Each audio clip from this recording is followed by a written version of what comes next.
ఒక్కసారి కొమ్మూరి గోల్డ్ కి కాల్ చేయండి. తాకట్లో ఉన్న మీ బంగారాన్ని విడిపించి మార్కెట్ ప్రైస్ కి వాళ్ళు కొనుక్కుని మిగతా డబ్బులు మీకు ఇచ్చేస్తారు. నిన్న నల్గొండలో జరిగిన ముఖ్యమంత్రి రేవంత్ రెడ్డి భారీ బహిరంగ సభకు సభ మొత్తం సజావుగా సాగింది. అందులో రాజగోపాల్ రెడ్డి ఆ సభకు రాలేదనేది ఒక చర్చ జరిగినప్పుడు లాస్ట్ ఇక సభ మొత్తం ప్రశాంతంగా అయిపోయిన నేపథ్యంలో అక్కడున్న మేయర్ భర్త, నల్గొండ మేయర్ బుర్రి చైతన్య భర్త బుర్రి శ్రీనివాస్ రెడ్డి, సో తను సీఎంకి ఏదో రిప్రజెంటేషన్ ఇచ్చేందుకు సీఎం దగ్గరికి వెళ్ళే క్రమంలో సీఎంఓ సెక్యూరిటీకి అదేవిధంగా రాజగోపాల్ రెడ్డికి ఇద్దరికి మధ్య తోపులాట జరిగింది.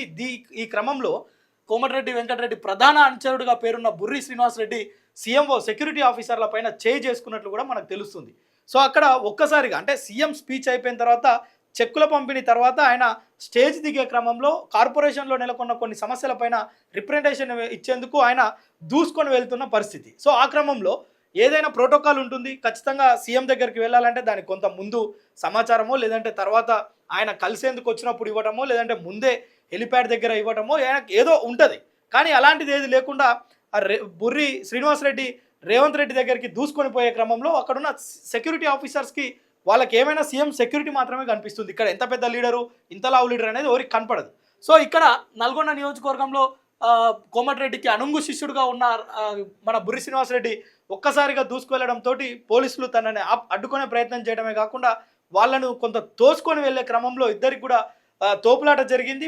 ఇందులో భాగంగా ఆయన సీఎం సెక్యూరిటీ ఆఫీసర్లను కొట్టడం ఇప్పుడు పెద్ద వివాదాస్పదమైన చర్చ నడుస్తుంది నల్గొండలో. మరి తనపైన చర్యలు తీసుకుంటారా? ఇంత పెద్ద నిండు సభలో వేలాది మంది ప్రజలు, నల్గొండ నియోజకవర్గ ప్రజలతో పాటు పక్క నియోజకవర్గాల నుంచి కూడా వచ్చారు. నకరేకల్ కావచ్చు, ఇటు తుంగతుర్తి కావచ్చు, పక్కనున్న మునుగోడు కావచ్చు, పెద్ద ఎత్తున ప్రజలు వచ్చిన నేపథ్యంలో ఇట్లా బుర్రి శ్రీనివాస్ రెడ్డి ఈ విధంగా వ్యవహరించడం సరైన పద్ధతి కాదు అనే సూచనలు కూడా వస్తున్నాయి. అయితే దీనిపైన పోలీసులు సీరియస్గా ఉన్నట్టు, సీఎం సెక్యూరిటీ ఆఫీసర్లు సీరియస్గా ఉన్నట్లు తెలుస్తుంది. ఎందుకంటే తోపులాటనో వాగ్వివాదం జరిగినంతసేపు ఓకే, వాళ్ళు కూడా ఓపిక పడతారు. కానీ చేయి చేసుకున్న చెంపబాల కొట్టడం అంటే ఒక రకంగా సీరియస్గా పరిగణించాల్సిన అవసరం ఇది. వాస్తవంగా మరి సీఎం సెక్యూరిటీ దీని మీద ఏ విధంగా స్పందిస్తారు? కోమటిరెడ్డి ఇప్పటిదాకా సైలెంట్గా ఉన్నాడు. ఈ పంచాయతీ ఇప్పటికే కోమటిరెడ్డి దగ్గరికి చేరినట్టు తెలుస్తుంది. నల్గొండ జిల్లా పోలీసులు కావచ్చు, సీఎం సెక్యూరిటీ ఆఫీసర్లు కావచ్చు. సో ఎందుకంటే ఈ పోలీసుల చుట్టూ ఒక రక్షణ కవచం ఉంటుంది. వాళ్ళకి ఏమైనా జరిగితే ఆ శాఖ మొత్తం ఏకమవుతుంది. మరి ఇప్పుడు ఈ క్రమంలో ఒక గందరగోళమైన పరిస్థితి. దాదాపు మనం చూడొచ్చు స్టేజ్ మీద ఒక 100 మంది కంటే ఎక్కువ ఉన్నారు. అటు కార్పొరేషన్ సభ్యులు ఉన్నారు, మరోవైపు కార్పొరేషన్ చైర్మన్లు ఉన్నారు, ఎమ్మెల్యేలు ఉన్నారు, మంత్రులు ఉన్నారు, నాయకులు ఉన్నారు. ఇంత పెద్ద సభ పైన ఇంత పెద్ద స్టేజ్ పైన తను వీరంగం సృష్టించడం అంటే ఒక రకంగా పెద్ద ఎత్తున చర్చ జరుగుతుంది ఈరోజు. తన పైన చర్యలు తీసుకుంటారా? మరి మంత్రి ఇప్పటివరకు సైలెంట్గా ఉన్నాడు. పోలీసులకు ఏమైనా సర్ది చెప్పే ప్రయత్నం చేస్తాడా?